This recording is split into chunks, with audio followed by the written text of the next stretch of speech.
Il était incontestablement le véritable boss de la piraterie, mais du monde avant l'ère de Goldie Roger. Il était tellement puissant que son nom a voulu être effacé par la marine et par le gouvernement mondial.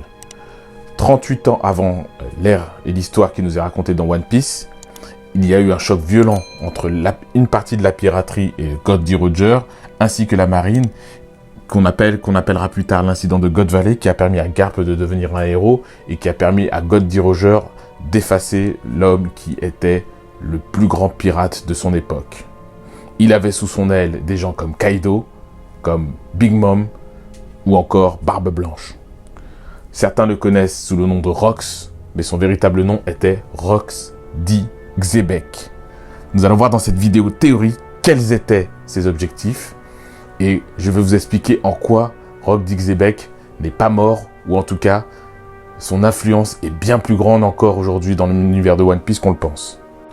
Avant de commencer la vidéo, pensez à liker, vous abonner et lâcher un pouce bleu. Et bien évidemment, pensez aussi à rejoindre l'équipage sur mon Instagram, Ken-6 Ichimaru. Allez, on y va. Salut les Nakamas, c'est Ken Ichimaru. On repart sur des vidéos théories plus folles que jamais et j'espère que celle-là va vous plaire. Allez, on y va. Dans cette vidéo, je vais essayer de mettre en perspective Xebec, Marshall D. Teach et essayer de vous prouver qu'il y a une connexion entre ces deux personnages. Alors beaucoup théorisent déjà sur le fait que Barbe Blanche dit Marshall D. Teach est le fils de Xebec, ce qui me dérange pas, mais moi je dis que souvent dans One Piece, être fils d'eux ou fille d'eux, ce n'est pas ce qui est le plus important. Le plus important très souvent c'est d'être l'héritier de la volonté de quelqu'un. On a pu voir dans les derniers chapitres de One Piece que le fils, ou en tout cas la fille de Kaido, parce que je ne veux pas spoiler pour ceux qui n'ont pas vu, mais ne se sent pas héritier ou héritière de Kaido, se sent héritier de quelqu'un d'autre. On voit que Luffy n'est a priori pas le fils de Goldie Roger, mais il semble être le plus proche de l'héritage de Goldie Roger. Et d'une autre manière, Ace était très proche de Barbe Blanche et se sentait, entre guillemets, comme le véritable fils de Barbe Blanche. Donc effectivement, être le fils d'eux ou la fille d'eux ne fait pas forcément de vous un héritier direct. Des fois, un personnage autre hérite de la volonté d'un personnage principal dans One Piece. Et ça, c'est très important de le dire. De la même manière, Sabo a hérité de la volonté de Dragon et est un révolutionnaire. C'est le deuxième, le bras droit de Dragon. Donc voilà. Donc, je ne veux pas théoriser aujourd'hui sur le fait qu'il soit le fils ou quoi que ce soit, mais on va plutôt discuter sur le fait qu'il y a un rapport, une connexion entre Xebec et Barbe Noire et en quoi Xebec n'est pas mort. Nous allons déjà parler de ce que nous savons de Xebec. Son véritable nom déjà c'est Rox D. Xebec. On sait qu'il y a 40 ans, c'était vraiment ce qu'on peut considérer comme étant, disons ça, alors d'une part il était le plus puissant pirate de son époque, mais il était en quelque sorte le roi des pirates avant l'ère Goldie Roger. Et ça c'est quelque chose d'important à noter. Sengoku parle de Xerox comme un de ces rares pirates qui avait un D dans son initiale. Et c'est vrai qu'aujourd'hui on parle essentiellement des pirates de Rox et de Rox, mais très peu de personnes semblent savoir dans l'univers de One Piece que son véritable nom était Rox D. Xebec. Donc effectivement, ce personnage est lié à la volonté du thé. On peut aisément deviner, sans parler de combat, que Rox D. Xebec était un personnage extrêmement puissant, parce que pour avoir sous son commandement des personnages qui étaient des personnages qui ont une forte personnalité, un fort caractère, comme Barbe Blanche, Big Mom, Kaido, mais aussi Xiangxi, Shiki le Lion d'Or, on peut clairement penser que c'était un personnage qui avait une influence, une intelligence particulière, ou en tout cas une capacité à soumettre les personnes autour de lui, soit par sa volonté, soit clairement, et c'est ce que je pense, par sa puissance physique aussi. Il avait accumulé et il avait acquis une puissance physique qui en faisait le personnage clairement le plus redoutable de son époque. D'ailleurs, c'est simple, à la dissolution des Rox, 3 des membres de l'équipage, ou 4 on va dire des membres des équipages de Rox sont devenus des personnages légendaires. 3 d'entre eux sont devenus des Yonko, à savoir Big Mom, Kaido et Barbe Blanche, en sachant que Barbe Blanche a été considéré comme l'homme le plus puissant sur Terre, et Kaido lui carrément la bête la plus puissante sur Terre. Et Shiki le Lion d'Or était aussi un personnage extrêmement puissant, on le sait grâce à l'épisode 0 de One Piece, que c'est un personnage qui tenait tête en plus à Goldie Roger. Maintenant, on peut discuter de la véritable puissance d'un personnage dans One Piece pas seulement à sa capacité à détruire ou quelque chose ou à avoir une puissance monstrueuse, parce que sinon, Nico Robin, à 7 ans, 8 ans, 9 ans, n'aurait pas eu une prime de 80 millions de berries. Très souvent, dans One Piece, les gens confondent la prime élevée avec la dangerosité ou la force. Or, effectivement, Oda a toujours été assez subtil de montrer que des personnages, parfois, pouvaient avoir des primes très élevées et posséder un savoir qui les rendait bien plus dangereux qu'une puissance physique, et vice-versa, des personnages qui étaient puissants, mais qui pouvaient être vaincus, par exemple, par Luffy ou quoi que ce soit, mais qui avaient une prime élevée parce que c'était des gens qui faisaient des dégâts dans les civils, et ainsi de suite. Sengoku nous dit dans un chapitre que les Rocks, et donc Rocks d'Izebek, ont à un moment donné été une véritable menace non seulement pour le gouvernement mondial, mais pour les nobles en vérité. Il était sur le point de créer un basculement sans précédent dans l'univers de One Piece. On nous dit que Rocks était tellement puissant qu'il ne pouvait même pas être stoppé par la marine en vérité, et que l'ambition de The Rock, du Captain Rock et des Rocks en vérité était de devenir carrément les rois du monde. Donc finalement, ils avaient une ambition qui les mettait non pas seulement en situation d'être les rois des pirates ou quoi que ce soit, qui en soit quelque chose de dangereux, mais qui en fait un pouvoir ou un des 3 pouvoirs effectivement dans le monde de One Piece, la piraterie, le gouvernement mondial et Tenryubito. Apparemment, Rocks d'Izebek avait pour ambition d'être le roi du monde. Et c'est très important de dire cela, parce que vous allez voir que ce que Sengoku dit semble extrêmement proche de ce que Barbe Noire va pour un peu plus tard dire à Ace.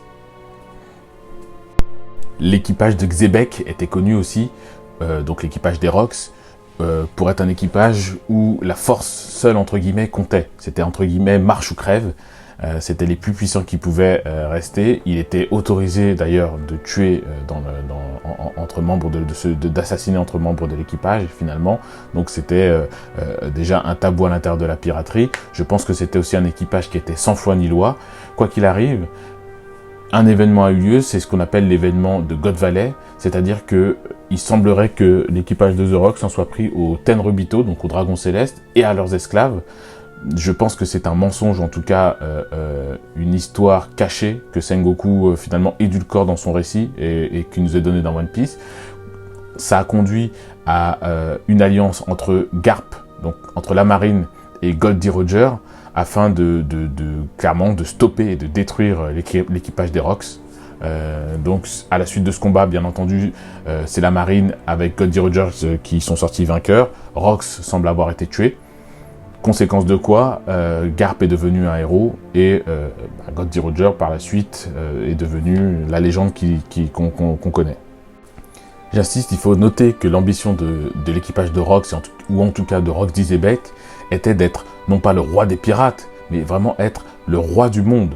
C'est-à-dire qu'il comptait être une entité ou une puissance au-dessus de la piraterie, au-dessus de la marine, au-dessus du gouvernement mondial, c'est-à-dire être en quelque sorte même au-dessus des Tenryubito. Donc on voit que c'est quelque chose de particulier parce qu'il voulait vraiment conquérir le monde, non pas seulement être le roi des pirates, donc être une entité de puissance comme est la marine, le monde de la piraterie, la marine et le gouvernement mondial sont 3 identités différentes, 3 pouvoirs différents dans One Piece. Il ne voulait pas être un de ces pouvoirs, il voulait être au-dessus de tout et être le roi du monde. Et vous allez voir que c'est important parce que Barbe Noire tient ses propos aussi à un moment donné à Ace. Durant sa période d'activité, Rocks d'Izebek et l'équipage des Rocks étaient les plus puissants. C'était les plus populaires, les plus puissants, ils écrasaient la concurrence. Or, 40 ans plus tard dans l'univers de One Piece, on voit qu'ils sont inconnus. Leur nom a été effacé. Le peu de personnes qui connaissent l'équipage de Rocks et connaissent Xebec connaissent le nom de Xebec, mais pas Rocks d'Xebec. Donc, ce qui prouve que, comme pour Ohara, le gouvernement mondial a encore, ou comme l'histoire des 800 ans, le gouvernement mondial a fait un travail énorme pour effacer le nom de Xebec, effacer l'existence des Rocks, effacer même la pensée de ces gens-là.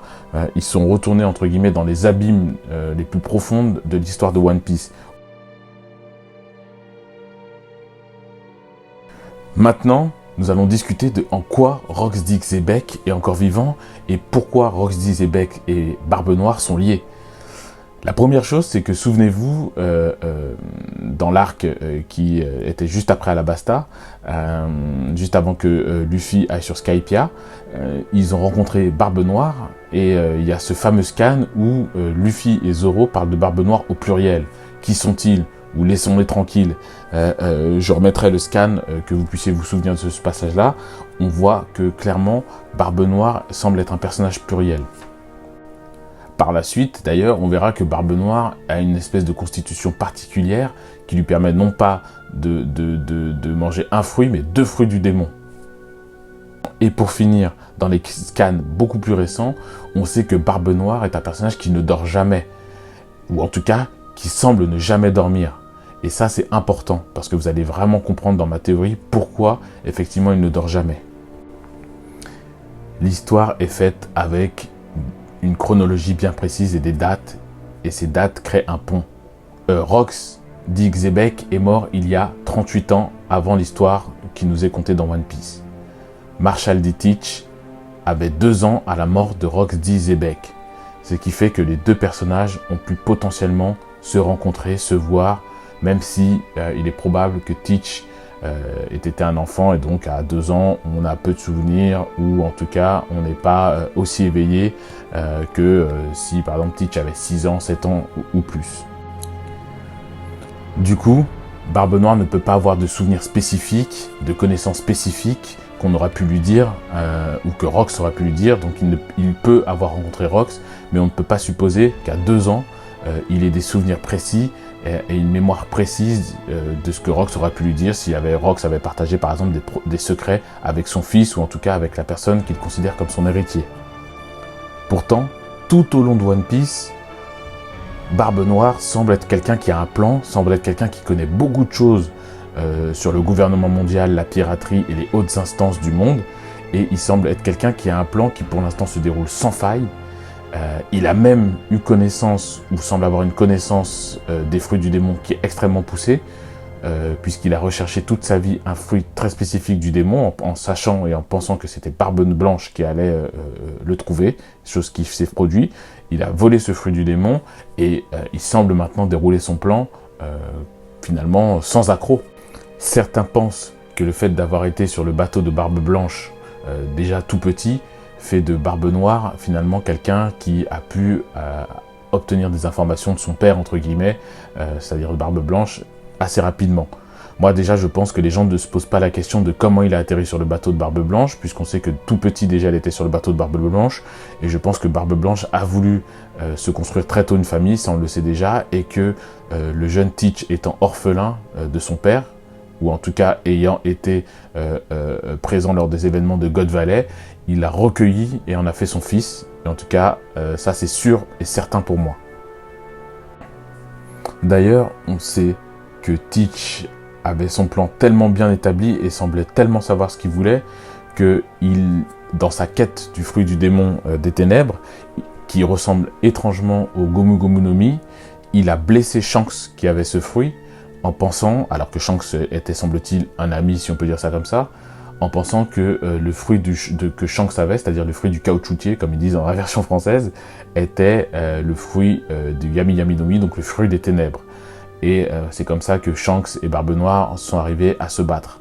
C'est ce que je pense, et ça sera peut-être l'objet d'une autre théorie, même si je pense qu'il n'y a pas grand-chose à dire. J'essaierai de vous montrer sur l'écran une capture des 2 fruits du démon, et vous comprendrez pourquoi, à un moment donné, Barbe Noire et Shanks sont rentrés en collision l'un contre l'autre.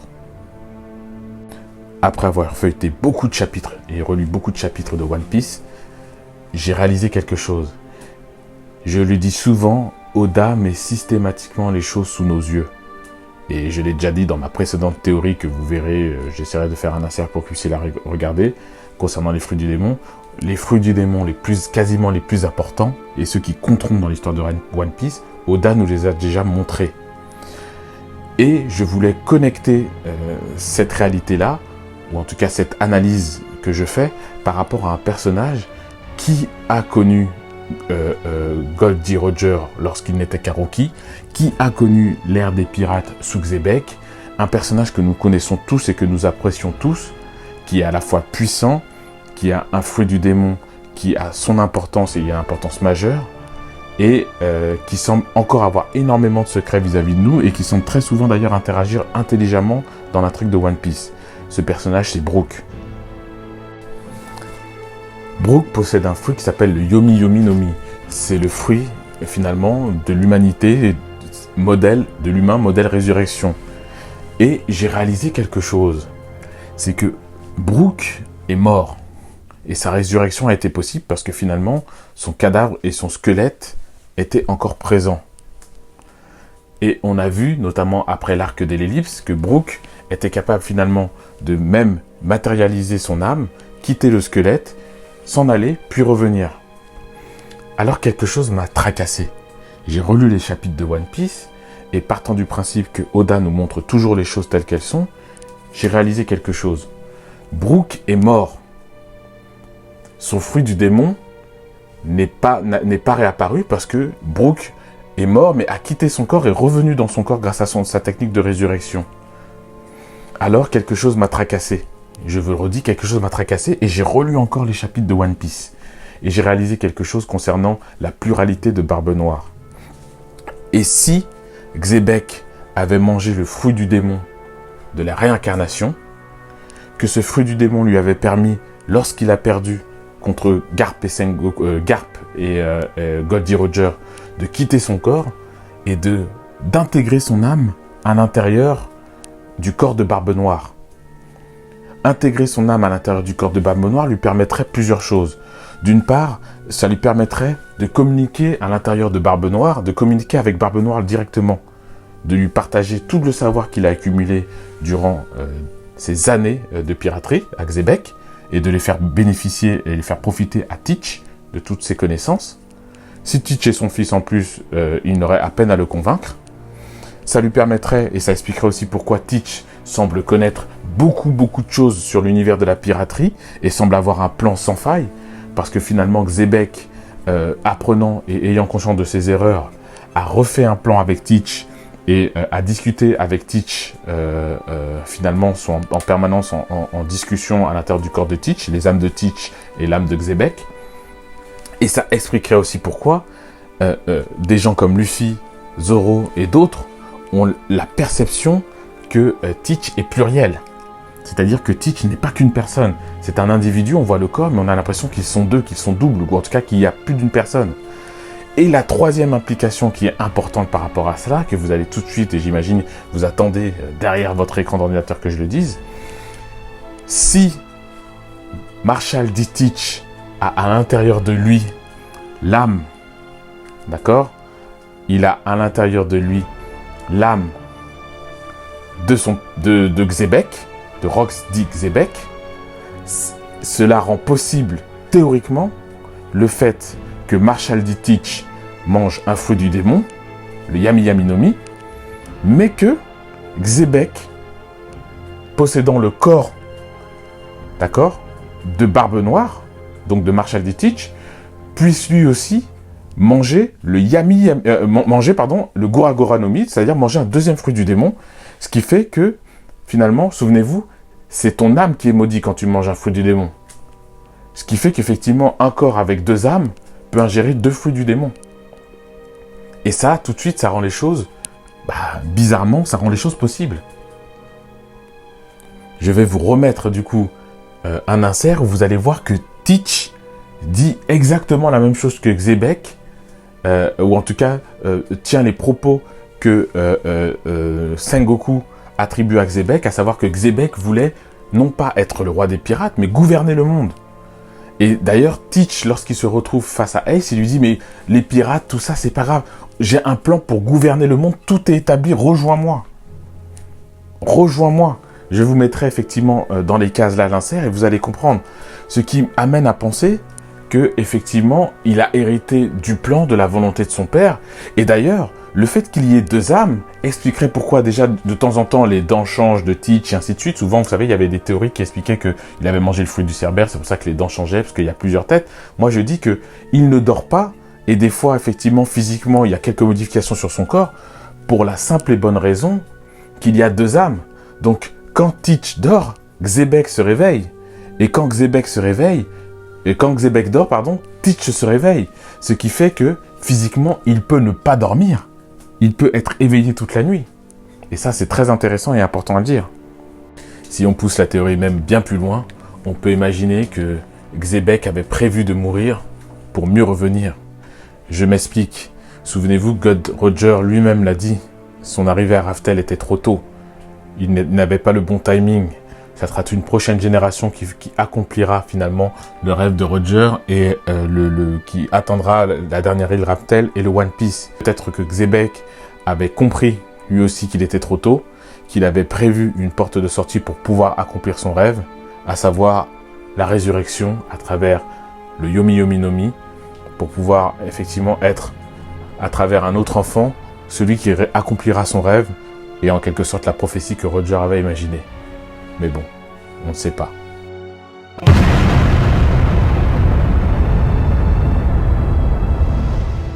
En tout cas, j'espère que vous avez aimé cette théorie. N'hésitez pas à lâcher vos meilleurs likes, vos meilleurs pouces bleus, partagez, commentez, dites-moi ce que vous avez pensé de cette théorie et à très bientôt pour une autre théorie One Piece.